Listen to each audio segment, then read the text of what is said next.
Donc, on va continuer ici et on a vu maintenant les valeurs RVB de 255, 255, 0.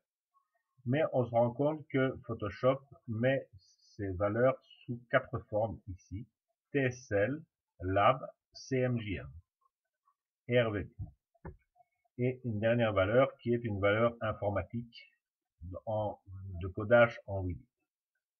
Alors cette valeur-ci c'est surtout intéressante pour des gens qui travaillent pour le web, c'est-à-dire que, par exemple, quand on veut afficher une police jaune sur le web, on met cette valeur-là dans des balises de couleurs et les polices qui suivent seront imprimées en jaune, l'ordinateur le reconnaîtra.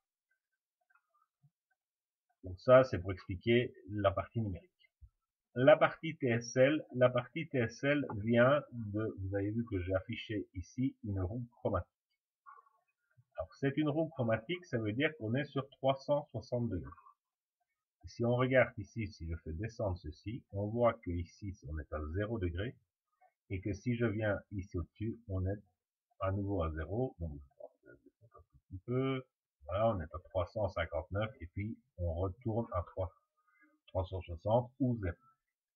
Donc cette roue chromatique en rond a été affichée en plat, je veux dire dans Photoshop, mais c'est bien une roue. Donc comme sur l'écran, on passe du rouge au magenta vers le bleu, ensuite on va vers le cyan, puis vers le vert, le jaune, et finalement on arrive à nouveau au rouge.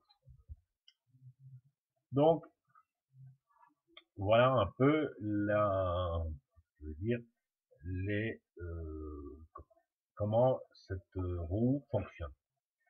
Et donc on a donc ici une roue exprimée en degrés certains. On a sa saturation, ici je suis saturé à 100%, et on donne sa luminosité qui est elle aussi à 100%. Donc si je viens prendre un autre rouge, toujours ici dedans, vous voyez que je suis toujours dans la gamme des rouges, que la saturation est à 99%, mais que la luminosité n'est plus qu'à 62%. Et ce qui nous donne en RVB un 159, donc je vais aller mettre un 00 pour simplifier, donc un 159,00, donc pas de vert, pas de bleu. Et voilà en saturation et en luminosité ce que cette couleur donne. Donc une autre manière de parler, c'est de parler en TSL.